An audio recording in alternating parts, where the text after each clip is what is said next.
Welcome everyone. It's really incredible to see so many people here, so many people interested in teacher leadership and Atlas.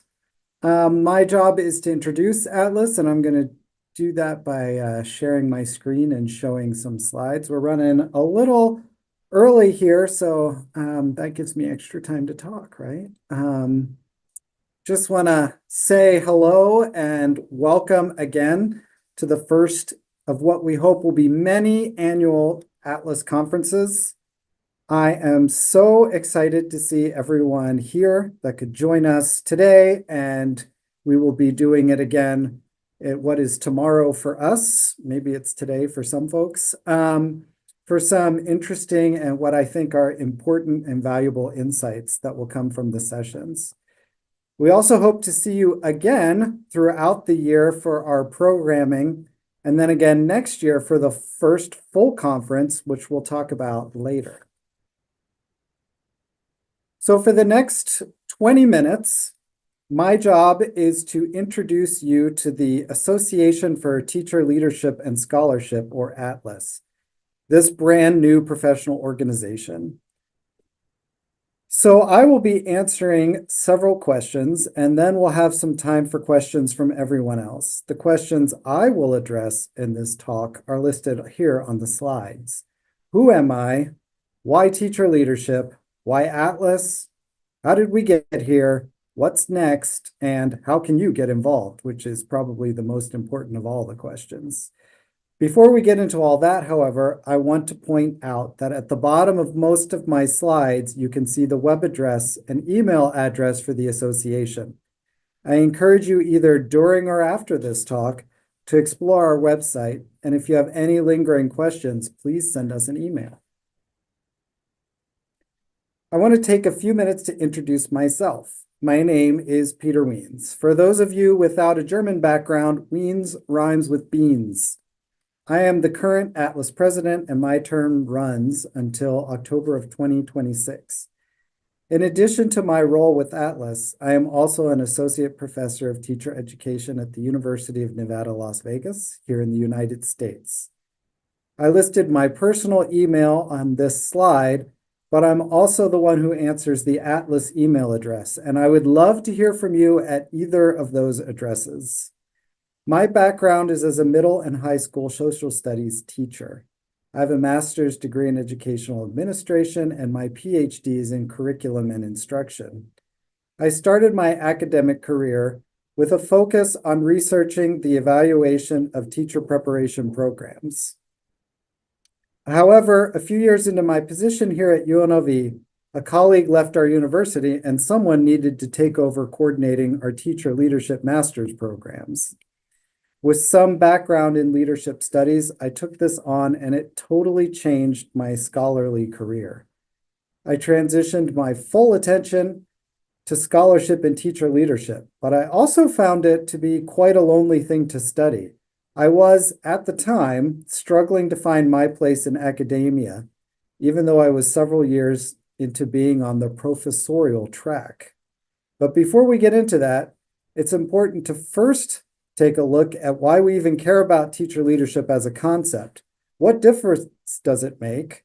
Or in other words, why teacher leadership? A lot of what we'll be discussing today in this mini conference is about what is teacher leadership and why do we even care? So I'm not going to spend a lot of time on that right now, but there is, of course, some debate in the literature around what is teacher leadership and how to define it. I will just say at this time that I personally take a broad view of teacher leadership to include a number of different actions, as well as ways of thinking. In the US, we have the teacher leader model standards, but there are any number of ways to think about this idea. I've just included two on this slide. The first one provides some characteristics of teacher leadership and the teacher leaders. And the second one is a conceptual diagram we developed here at UNLV to guide our thinking around our teacher leadership programs. These are just examples, and the next sessions will dig much deeper into these ideas. Another session later in the day will also look at what we know about teacher leadership based on the literature. I would argue that for schools to be effective and to maximize student learning, teacher leadership must be present. Research on teacher leadership is still relatively young, with only about 25 years of scholarship specifically focusing on it. However, it's pretty clear that teacher leadership is powerful for school improvement, teacher learning, and change. Specifically, teacher leaders tend to be better teachers, teachers are happier in the presence of teacher leadership, and students learn more in schools with teacher leadership. Of course, building teacher capacity requires administrators who are supportive, and certainly teacher leadership is complex and complicated, but it's clearly an idea whose time has come, and it needs to be supported and championed as a route to ensuring all students are getting the learning experiences that they deserve. But if we have 25 years of empirical research on the benefits of teacher leadership and theoretical and conceptual writings that go back further than that, why do we need Atlas and why now? Well, that's an excellent question, and I'm glad you asked. As I mentioned earlier, I'm based in the US, and as I focused my scholarship on teacher leadership, I found it really difficult to connect with others who have similar research interests. Part of the reason for this, I thought, was because of the nature of the field of teacher leadership. Scholarship in teacher leadership sits at the crossroads of scholarship in two distinct fields: educational administration and leadership on the one hand, and teacher education and professional learning on the other. Teacher leadership at its best is a shared endeavor between administrators and teachers to build better learning environments.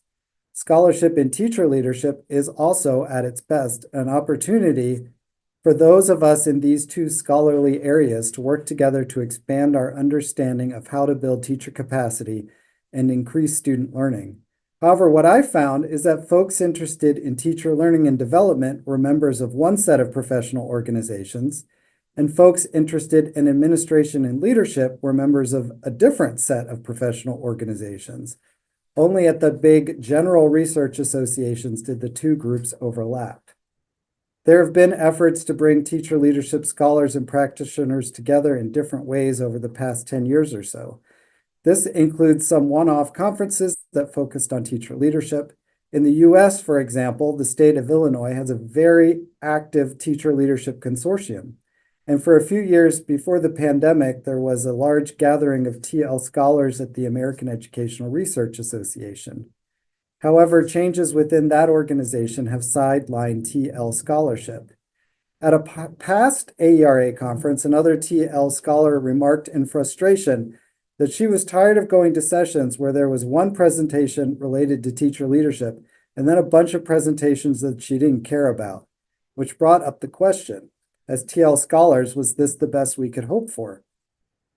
Of course, there are examples of TL scholars coming together in meaningful ways in other parts of the world, and even examples of collaboration of TL scholars across the world, such as the International Study of Teacher Leadership. I'm sure some of the people here right now have been part of these previous efforts. I was just left wondering where my place was in all this, especially as I interacted with other TL scholars who commented on feeling the same way. I wondered if scholars across the world were also feeling the need for something more permanent and formal that would bring teacher leadership to the foreground and provide a way for TL scholars to interact with each other. So I did what scholars do. I made a survey. In 2023, my colleagues and I sent out a survey to TL scholars around the world.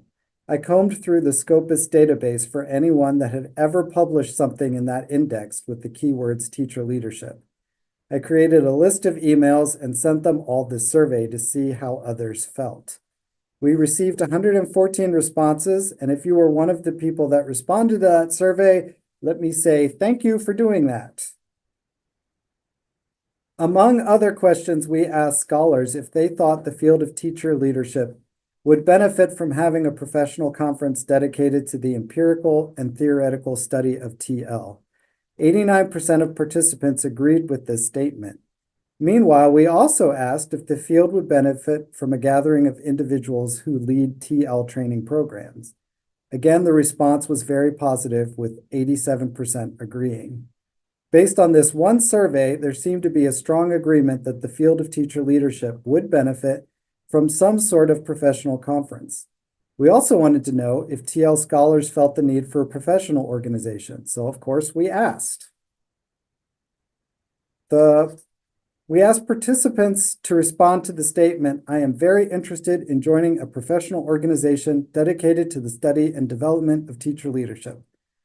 Again, there was very strong agreement with this statement. 78% of responses were either somewhat agree or strongly agree. This got me to thinking. There are professional organizations with long histories that don't have more than 89 active members. And this survey was just a relatively small percentage of the number of TL scholars there are. So I thought perhaps there is more legitimate interest in professional organization than I maybe had previously thought. And maybe there's interest in a professional organization that leads to regular annual conferences. So it was time to move these discussions forward and involve more people in these conversations to see where this might lead. Based on my ongoing conversations with other TL scholars and the data we collected in the survey study, it was time to broaden our conversations.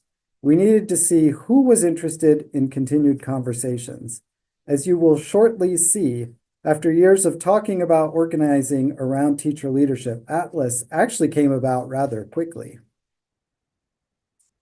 Fortunately, the survey effort helped us connect with some other scholars and TL professors. A small group of us started meeting in the last quarter of 2023 and into the new year. We discussed what were the options moving forward for TL scholars. We decided on a two-pronged way forward. First, one group would work towards creating a special interest group within the American Educational Research Association. This would build on a previous effort to create a similar SIG prior to the global pandemic. The second group would send out a call to international scholars to see if anyone was interested in joining a planning committee to discuss a way to organize international TL scholars. I worked with the mailing list I had developed for the survey I just described and sent out a call. I thought if 5 or 10 people responded that they were interested in working on this, we'd be in good shape to move forward.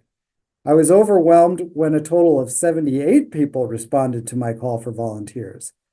What I thought was going to be a small group of people meeting and talking about TL and a possible professional organization needed to change. So instead we pivoted and I wrote up a working document including potential mission and bylaws. Then we had a day of listening session attended by scholars from around the world. The feedback on the documents was very helpful. And then everyone who signed up to volunteer was given the opportunity to vote on these documents in the middle of February. Shortly thereafter, we called for volunteers for the elected positions and held elections. Then in the middle of March 2024, we held our first board meeting. At that point, Atlas was up and running. We quickly decided to have recurring conferences in October. The board also decided to hold this mini conference as a kickoff event for the new organization. We have come a very long way in a relatively short amount of time. I have been repeatedly surprised, grateful, and overwhelmed by the interest and energy you all have shown for this effort. Getting to where we are today took the work of a lot of people and the support of even more. Somewhere in all of this, we had to have a name for this organization. A colleague and I sat in Starbucks on campus at UNLV, and we brainstormed different ideas. When we came up with the Association for Teacher Leadership and Scholarship, it just felt right. Besides being an easy acronym to remember, Atlas also has some interesting meanings. Maybe the first thing that comes to mind when thinking about Atlas is the Titan of Greek mythology. After being on the losing side of a war, Atlas's punishment was that he had to hold up the heavens so they don't come crashing down on the earth and kill everyone. Somehow this seems like a really appropriate metaphor for education. While most people don't become educators as a punishment, it definitely feels like teachers and educational leaders are holding the weight of the world on their shoulders. The very health of societies is contingent on the ability to provide children a good education. On a day-to-day basis, educators are burdened with so many tasks that it feels overwhelming and a very heavy burden, kind of like Atlas holding up the sky. Our role as educators is to help provide solutions and support to educators to help reduce this burden, help them develop tools, and make this task more manageable and successful. Something else you might think of when you hear Atlas is a collection of maps. Yes, even in the age of Google Earth, atlases still exist. The map metaphor makes me think of two things. First, maps serve as guides. They help you know how to get from point A to point B. They let you know the terrain you need to cross to get where you want to go.